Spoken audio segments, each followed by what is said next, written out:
बातमीपत्रात आपलं पुन्हा एकदा स्वागत। AI फॉर ॲग्री 2026 या जागतिक परिषदेचं उद्घाटन आज मुख्यमंत्री देवेंद्र फडणवीस यांच्या हस्ते मुंबईत झालं। ही परिषद राज्यासाठी आणि कृषी क्षेत्रासाठी निर्णायक क्षण असल्याचं मुख्यमंत्र्यांनी यावेळी सांगितलं। तंत्रज्ञान प्रत्येक शेतकऱ्यांपर्यंत पोहोचलं पाहिजे असं सांगून AIचा मोठ्या प्रमाणावर वापर करणारं महाराष्ट्र हे पहिलं राज्य ठरेल असं ते म्हणाले। शेतकऱ्यांसाठी तयार करण्यात आलेले प्लॅटफॉर्म यापूर्वीच 30 लाख लाभार्थ्यांपर्यंत पोहोचले असून त्याचा विस्तार सुरूच असल्याचं मुख्यमंत्र्यांनी सांगितलं। आदिवासी शेतकऱ्याला देखील त्याच्या बोलीभाषेत मार्गदर्शन मिळेल याची सुनिश्चिती महाविस्तार करत असल्याचं त्यांनी सांगितलं। महाॲग्री एक्सचेंजच्या निर्मितीमुळे डेटा शेअरिंग आणि नवोन्मेषाला बळकटी मिळणार असल्याचंही त्यांनी सांगितलं। महाराष्ट्र केवळ राज्यासाठी नाही तर संपूर्ण ग्लोबल साऊथसाठी उपाय शोधत असल्याचं मुख्यमंत्र्यांनी सांगितलं।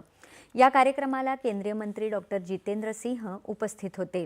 भारतातील पुढील कृषी क्रांती कृत्रिम बुद्धिमत्ता तंत्रज्ञान चलित असेल असं प्रतिपादन त्यांनी केलं।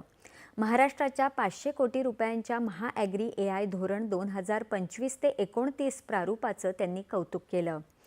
इन्फोसिसचे अध्यक्ष आणि सहसंस्थापक नंदन निलेकणी यांचं बीजभाषण यावेळी झालं।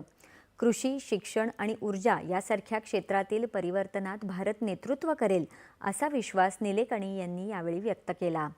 कृत्रिम बुद्धिमत्तेच्या माध्यमातून महाराष्ट्रातल्या शेतकऱ्याला जागतिक तंत्रज्ञानाची माहिती व्हावी, नवोन्मेषी तंत्रज्ञानाचा वापर शेतीमध्ये व्हावा यासाठी जागतिक कृषी क्षेत्रातील कृत्रिम बुद्धिमत्ता परिषद आणि गुंतवणूकदार शिखर संमेलनाचं आज आणि उद्या मुंबईत आयोजन करण्यात आलं आहे।